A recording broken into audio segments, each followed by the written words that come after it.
Hey guys, how are you? I hope everything is well in your little corner of the world.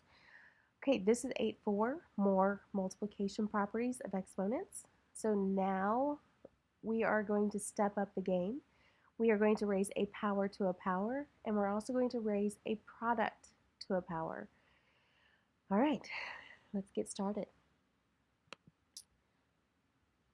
When we are doing a power to a power, that means we have one base, two exponents.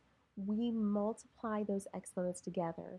So we keep the base and we multiply the exponents. So 5 to the fourth power squared is going to be 5 raised to the eighth power because we multiplied those two exponents together. All right, looking at the first example, we have a to the third all to the fourth power. So we have one single solitary base, one base. But we have two exponents. So this means power to power, which means you multiply.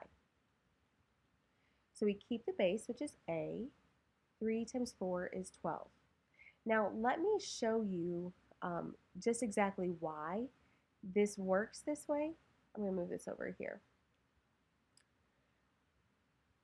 A cubed to the fourth. All right, so this tells me that we have 4 of a cube, right? We have 4 of those terms. So we have a cubed times a cubed times a cubed times a cubed. Well, each of these a cubes represents 3 a's. So we would have 1, 2, 3 for that one, 1, 2, 3 for the second one, 1, 2, 3 for the third one, and 1, 2, 3 for the fourth one. 1, 2, 3, 4, 5, 6, sorry, 7, 8, 9, 10, 11, 12. So there's 12 A's. They're all the same base. So we're going to do A to the 12th power. Okay? So now that's why it works that way. But I think using that rule, knowing that rule is going to save you time, and time is never our friend. Okay, now we need to simplify an expression with powers. So we have b squared times the expression b cubed to the negative 2. I'm going to work with, I could work with this one first. I think I'm going to wait. I know I'm going to need to flip at some point. Okay, so this is a power to a power, right? This one right here, power to a power. So b cubed to negative 2, that's going to be b squared. B cubed to the negative 2 is b to the negative 6.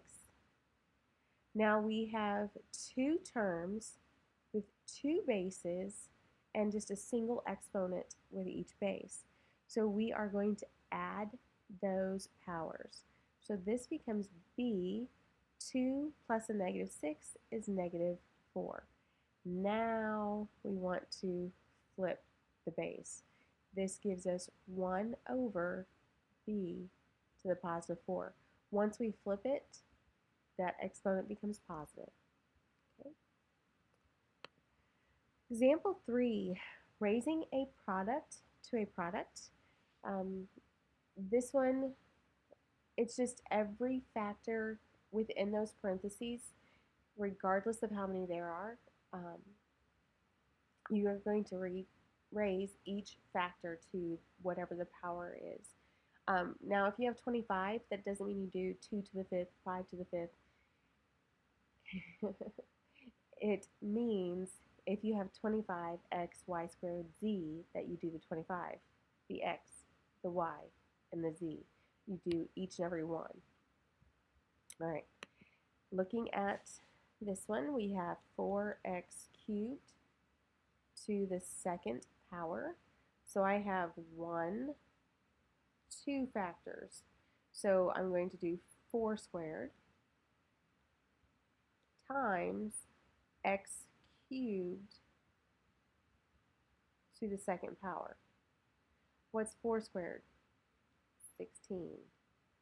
X raised to the third power and then raised to the second power. So this becomes x to the 6. All right, moving right along. Simplifying a product raised to a power. This looks like a hot, jumbling mess in here, right? I'm not going to lie. I agree. But life is not always pretty and perfect. Sometimes we have to get those rough edges so that it shapes us into the beautiful diamond that we are. Did that get a little bit too corny? Sorry. Right. So now we have 1, 2, 3 factors. So that means we have to do the 4 to the 2, the x to the 2, the y cubed to the 2. So I'm going to write that out here. So 4 squared, x squared, y cubed squared. And we still have to address this one. This is 1 base, 2 powers. So we're going to have x to the, we'll put 3 times negative 3. All right, let's start cleaning house. 4 squared is 16. X squared is just x squared. Y cubed squared, 3 times 2 is 6. So we have y to the 6th power. X 3 times negative 3, because this is a base raised to a power to a power. So we're going to multiply those two numbers. So that gives us x minus 9. We can simplify a little bit here. Same base, different power. So now we have 16, x to the negative 7, y to the 6. Well, this negative tells me I need to flip it.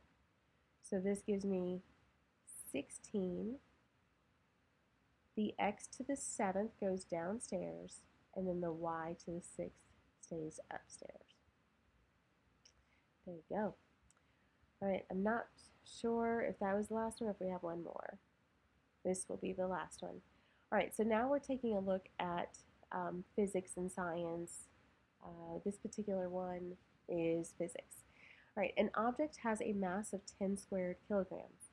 The expression 10 squared times 3 times 10 to the 8th squared describes the amount of resting energy in joules the object contains. Simplify the expression. So we have 10 squared times 3 times 10 to the 8th squared. We have 2 factors in here. So we do 3 squared and we do 10 to the 8th squared. 10 squared times 9 times 10 to the 16th. Now these parentheses are just ways of separating the non-scientific from the scientific. 10 squared and 10 to the 16th both have like bases. So we're going to have 9 times 10. 2 plus 16 is 18. And that is your final answer. All right, have a wonderful day, guys.